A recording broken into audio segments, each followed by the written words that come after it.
1,000 hours of studying Mandarin Chinese. You know, if there was ever a time to do an update video, I would say the time is now. And to underline this point, let me tell you about some of the milestones I achieved in June. First off, as said, 1,000 hours of study. So this includes my immersion study as well as the time I spent doing Anki and some other things, which I'll get into in a bit. Also, I crossed the 4,000 Anki card mark. So this doesn't mean I know 4,000 different words because each one of my cards has a unique target, but there is some overlap. And this is also something we can get into in a bit. And finally, I completed a 1-year immersion streak where every single day, including Christmas Day, I got some immersion in. And I averaged about 1.8 hours of immersion a day. So let's talk about where this has got me, what my level is, what my thoughts are. But before we do that, we should probably have a quick recap of my last update. If you haven't seen my last video, I'd recommend you watch it. And if you have seen it, you know, I'll give you a quick update here, and I guess if you haven't seen it and you don't want to watch it, well, here's the quick notes about it. So between June 2022 and January 2023, I completed 500 hours of active immersion. What do I mean by active? I mean, I'm sitting at my computer, I'm paying full attention, I'm ingesting what I'm watching, but I'm not doing lookups, I'm not doing intensive, and this is certainly not passive. At the same time, I added approximately 1,300 audio Anki cards, which raised my total amount of cards to 3,100. I should also stress there were audio Anki cards, as an audio on the front generated by TTS, and everything else on the back. I only did a small amount of passive immersion in this time, not enough to really make any note about. And I did not utilize any written immersion or study materials. The reason why I did this was because my goals aligned with a listening biased approach. So I want to understand conversations with people. I want to understand TV shows. Those are my primary goals. And I've heard about how becoming reading dominant can really color your understanding of a language. So I really wanted to, for as long as I could, just stick with audio-based input, and in particular, something I could actively immerse in. So I guess not like podcasts where I'm walking around or doing the dishes or whatever.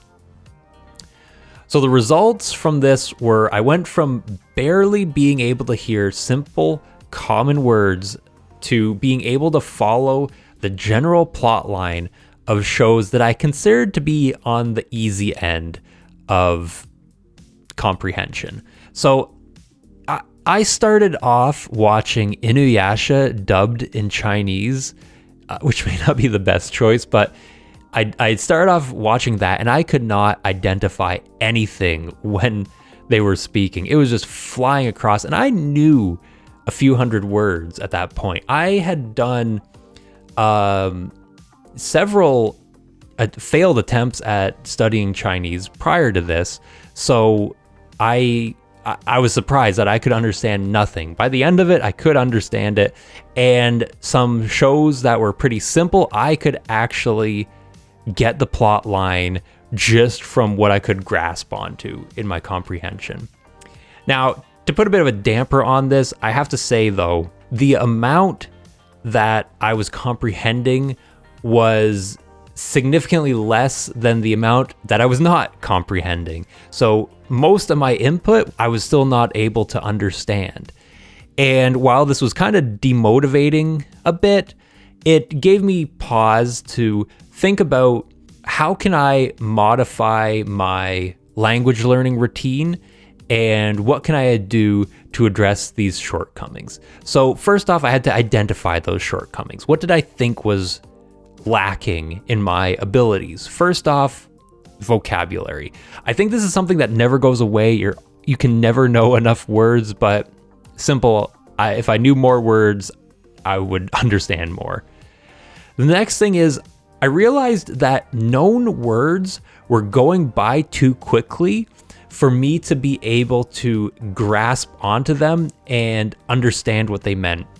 So what I mean by this is a word would be said, I would recognize the word as something I knew, but the meaning wouldn't come.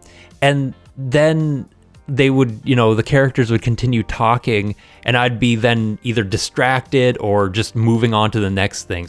I was also feeling like my progress was kind of slow. 500 hours, I felt like, I shouldn't compare myself to other people, but I feel like some others have almost become fluent in languages that are more similar to English, at least from an English perspective.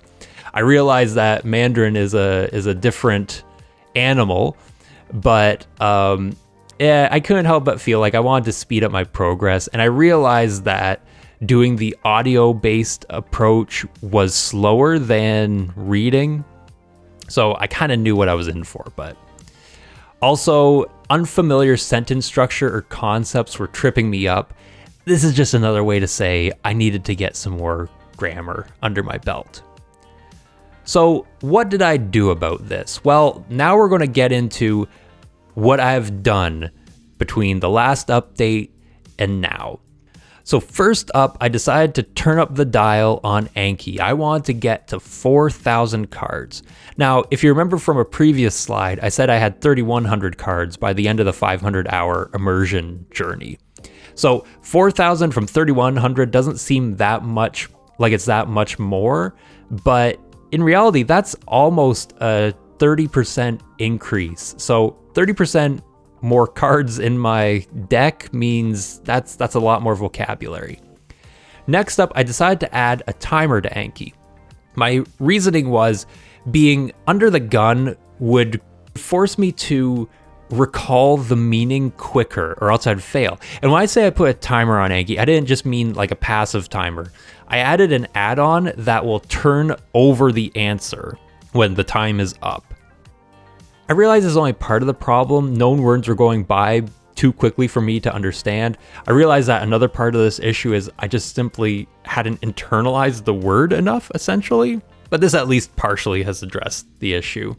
I also decided it was time to start learning to read.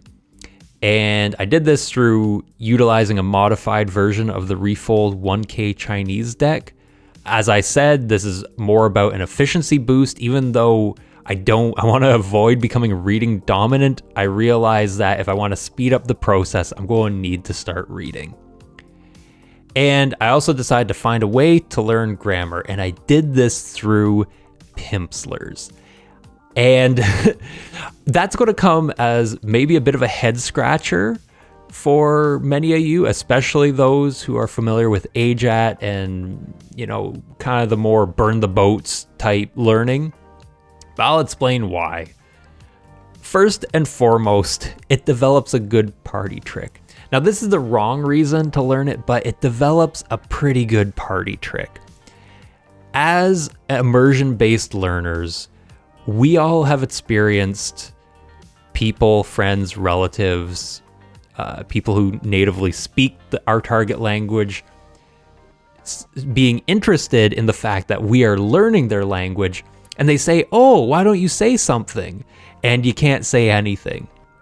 Well, this will kind of give me something to say.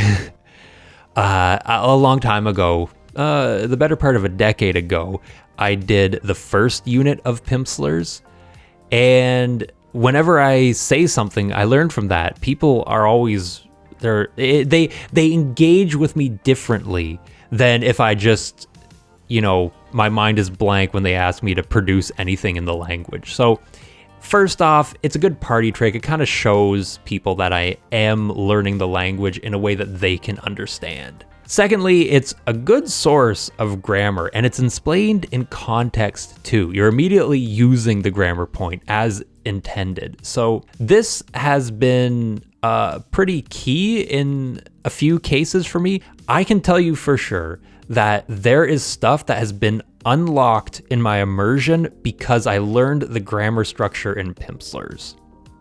It also helps me solidify the vocabulary that it covers. A lot of the vocabulary I already know, but when you hear something in a different context, it kind of helps you remember it better. And also to train my accent, at least within the set phrases it covers. Anytime I speak with things I've learned in Pimsleur's, people are always amazed by how good it is. And finally, it's something I can do while I go on walks. I said in my previous update that I didn't quite see the benefit of passive immersion for someone at my level, and I like to go for walks, so I did listen to some audio rips of TV shows I had already listened to, but I didn't think it was really doing that much. This is just something I can do while going on a walk. I can do a lesson or two back to back. It's just, yeah, this doesn't take away from my immersion time. It just opens up a different opportunity where I can study. Now, as I also mentioned, I decided it was time to learn to read to get that efficiency boost. Now, this actually came a lot later than everything else I had mentioned.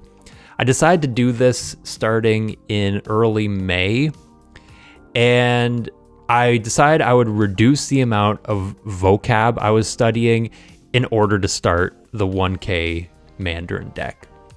I didn't utilize it the way that it was intended. The fact that you can hover over it and see the reading made it way too easy. I believe I already have what Matt vs. Japan defines as kanji fluency, where I guess in general the characters don't look like chicken scratch to me. So I utilized it more like a frequency / usefulness deck. That kind of seemed to be more beneficial for someone in my position. And funnily enough, I immediately knew 300 words. Like, I'd just go through and I would suspend it because I knew the reading, how it was pronounced, and what it meant. So I knew 300 right out of the gate, which is, I say it's kind of funny because I have resisted studying anything that's written, but almost 1/3 of the deck I just knew already. And then another 350 I knew the meaning / how it was pronounced, but I didn't really recognize it in written form. And then about another 100 more I had a fuzzy recollection of, and then the remainder was truly unknown. So what are my current results? Well, the things I've noticed in my improvements are, first, I've started to grasp things that are dissimilar from English. When you start to learn another language as different from your native as Mandarin Chinese is from English, you can start to pick up on things that are similar, like they work similarly in both languages. But then there's you have to change how you think. And I've noticed that my ability to think in Chinese is getting more complex. There's a lot of phrases that before I would not have been able to understand that I do get now. I'm also hearing known words constantly. This is kind of more of a beginner thing where, you're trying to watch that immersion content and you're trying to spot the words and one comes up every once in a while. It's rare that 5 seconds will go by where there isn't at least one word that I know. And comprehensible exchanges between characters are pretty common now. In my last update, probably the thing I was most thrilled at by the end of the 500-hour immersion journey was when two characters were talking and one would say a complete sentence, usually a short sentence, and then the other one would say a short sentence back, and I understood all of it. It felt, I looked back into the video and I described this as miraculous. This happens all the time now. And honestly, if it doesn't happen several times in an episode, I feel like I'm slipping. I feel like I'm in a rut. So that's also something that has gotten a lot better.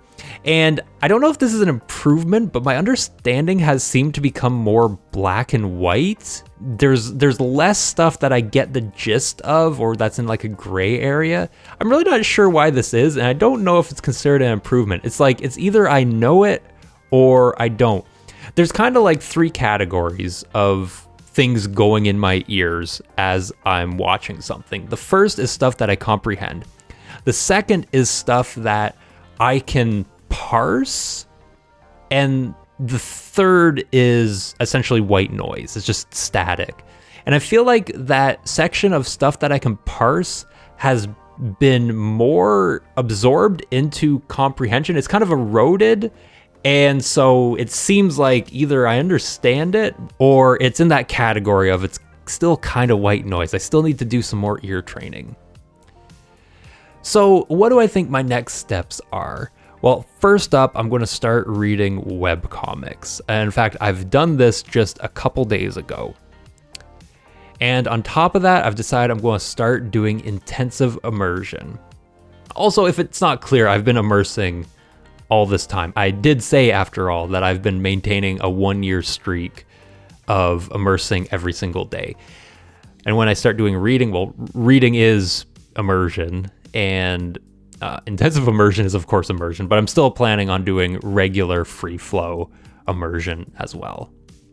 So that's about it, but I'm going to leave you with a pro tip. Now, I'm certainly not a pro, but I'm still going to leave you this tip, or at least what I think is a tip. Now, the context of this is there is a language learner that I deeply respect, and he was on a live stream, and he said something kind of off the cuff that I disagreed with. He said, you should have faith in your methods. You should have faith in what you're doing, or something along those lines. And you know what? Yeah, you should have faith in your method, but make sure there's evidence backing up the fact that you're going to succeed. I think that sometimes you can go down the wrong path and not even realize it. And if you don't think you're making progress, well, maybe there's a reason for that. I realize there's stretches, especially in the intermediate stage, where progress is slow, but progress is apparent. I feel like what makes me want to say this is the fact that for the first time in my language studies, I feel like if I just continue doing what I'm doing, I will succeed. I know what I'm doing will actually lead to fluency in Mandarin Chinese. And why do I know that? It's because I have so many data points that show that I'm better because I've been sticking with what I'm doing. If you don't have data points indicating that you are getting better, I feel like just having faith, being like, this is gonna work, I know it. Maybe it's time to readjust, to sit down, rethink what you're doing, and maybe re-examine the method. Maybe it's good to have faith in the method, but do you have faith in yourself to execute it properly? So thank you for listening to what I had to say. I really appreciate everyone, especially those who have made it to the end. Now might be a good time to check out my previous video if you haven't.